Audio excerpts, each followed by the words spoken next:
Morning guys, it's beginning of day 13 here. I forgot to film this yesterday, so that's why I'll be wearing a different colored shirt in the video here. But so this morning we're going to be putting the paper on the walls, the house wrap, and then we're starting some of the soffits and fascia stuff.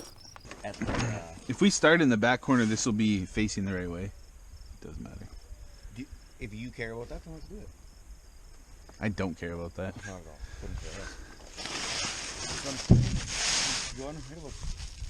You can get when there isn't my in it.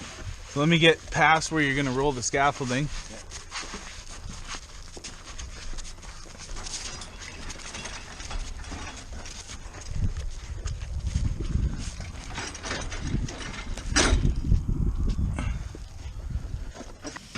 Can you go up?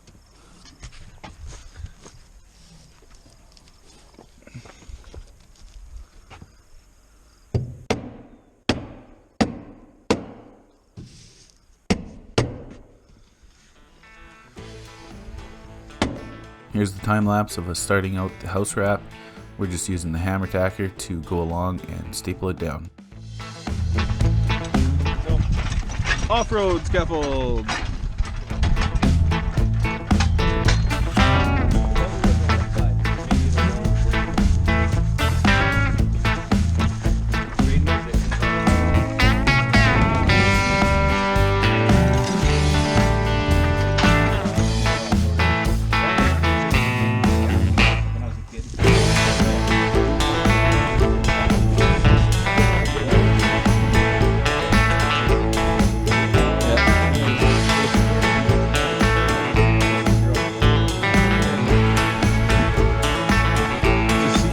That one black line. Just kind of follow it, I guess. Up and down.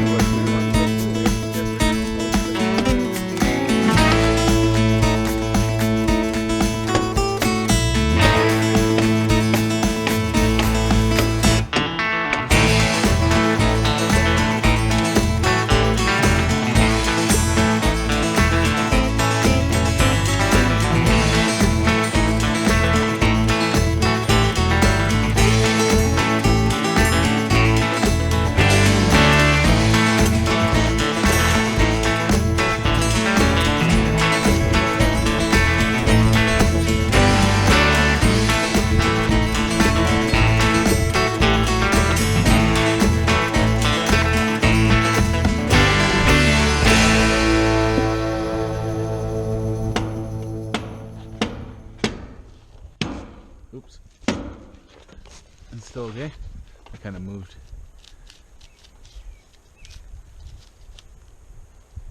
Just if it's up higher, that's okay, because we're going to end up falling ourselves down anyway. In the window, under the window, a straight line.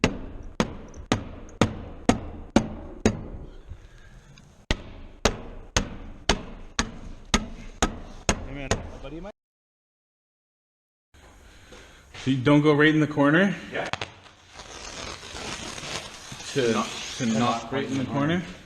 Yeah. And then same thing here. Move this way out. And this. And so these corners, I'll just go like this. And then we'll cut them off after, but yeah, I'll just bend in like this.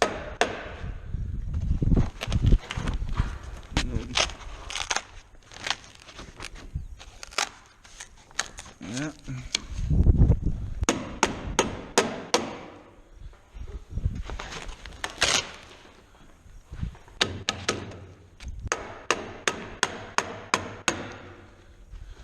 And that one gets tucked up, right? Nope. What do you do? Kind of from the outside. Those go like that, and then you can. It's gonna be blue skin on this, so. Yeah, you want the blue skin to go over the corners. Just do that. Paper yourself a line and cut on the outside of it. Watch the magic.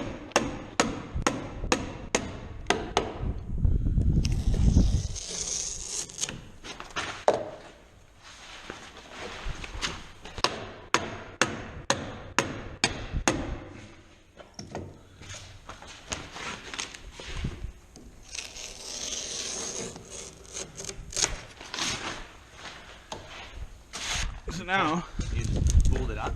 you go like this in the corners. Can you reach it? Just go like 3 inches or so. Right here? Yeah. Down to the angle corner? Yeah. And then this goes up like this. Yeah, a little front bumper. And then now when our window goes, it goes here, and then we flap this over the window and cut it again. Here we're finishing up the gable ends with the house wrap. So we actually rolled this out inside the shop on the concrete floor and marked out and cut out the shape of the gable. Makes it a little bit easier than trying to use a square roll to cover up a triangle. You can see we still had to piece some pieces in and just make it fit, but as long as the whole building is covered in house wrap and all the seams are taped with tuck tape, you're good to go, and the building is thermally broken from the elements underneath the siding.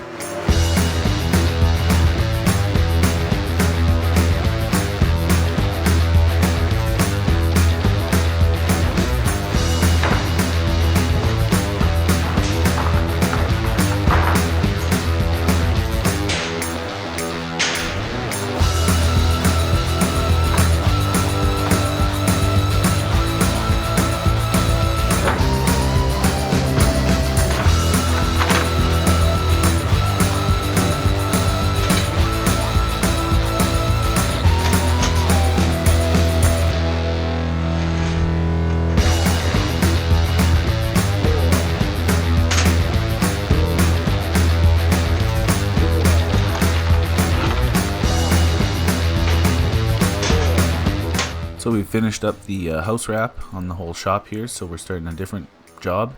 We're doing the bottom cord bracing. So this is just a piece of 1x4. You can see me setting a nail here to start laying out the 24-inch centers. So what the bottom cord bracing does is it goes on the top of the bottom cord, if that makes any sense, and it just holds the bottom cord of the rafters in place on their 24-inch centers, so that when you go to put the ceiling on in the future, all of the bottom cords are held at 24-inch on center, so that your ceiling material will land where it should and nothing is bent or bowed out of place. If the ceiling was going to be applied right away, you actually don't even need these bottom cord braces, but we are not finishing the inside of the building, so we're putting these on to meet code and to help the owner in the future. Which one do you want it in? This one?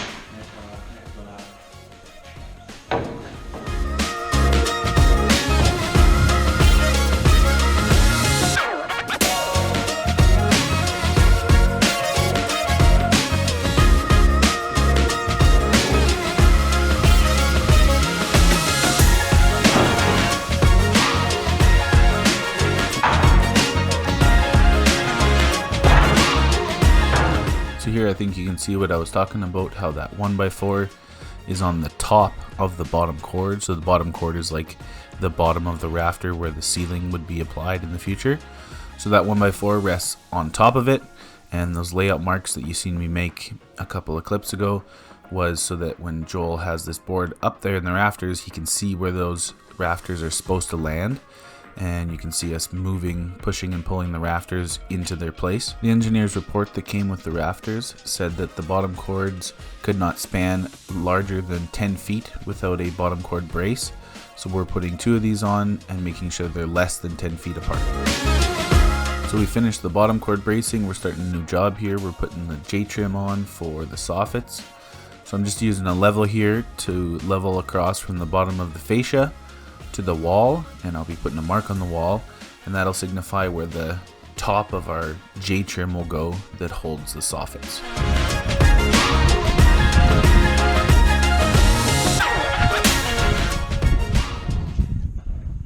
Bring me the snapper. No, just bring me the line and then you hold it on your line.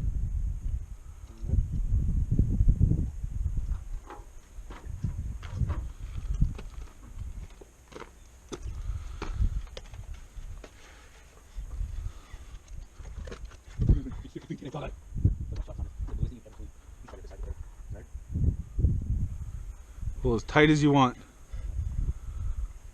I've got like my hand wrapped around it so it doesn't break the end. and snap it. Yes, sir.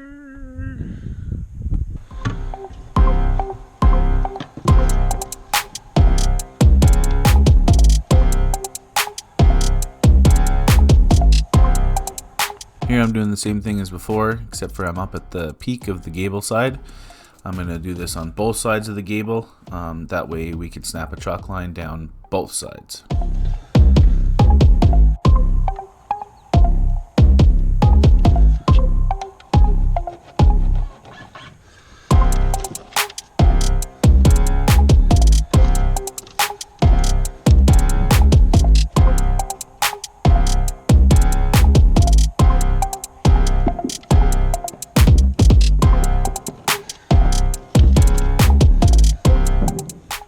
Do you have your ladder safety?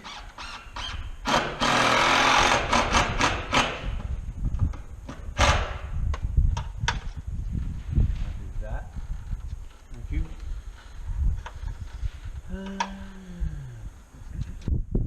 Better? Can you give me your give me the stupidest side of the chalk line?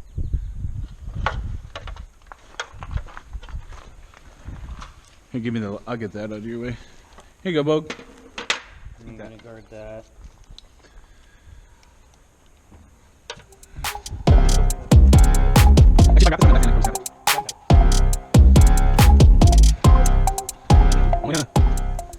Okay, stay in. Pull as tight as you want. I got it fully.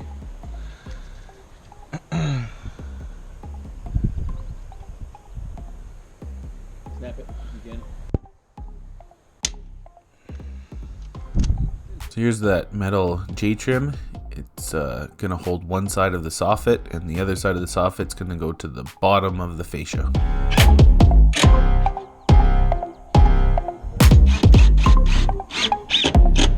Really luxurious.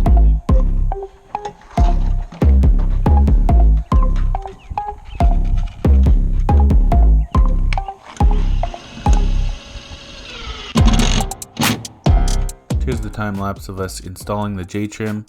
You can see it has to go all around the perimeter of the building, including up the gables. So it gets installed with screws. Every so often we try and hit where the wall studs are, but the soffit is such light material it really doesn't matter.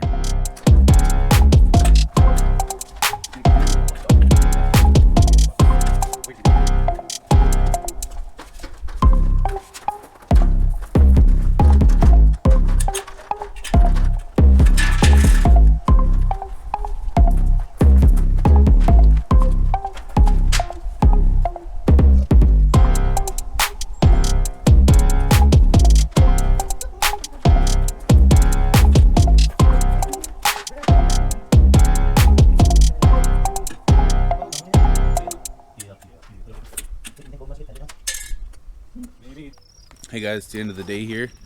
As you can see, we got the house wrap put on all the way around the building, and if you can see up there in the corners, we also got the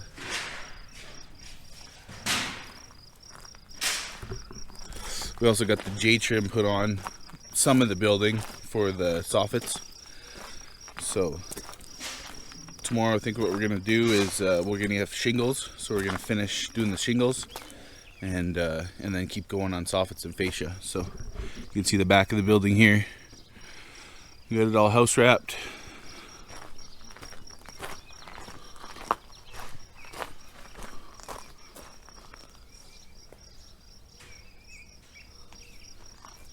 That's the end of day 13. Thanks for watching.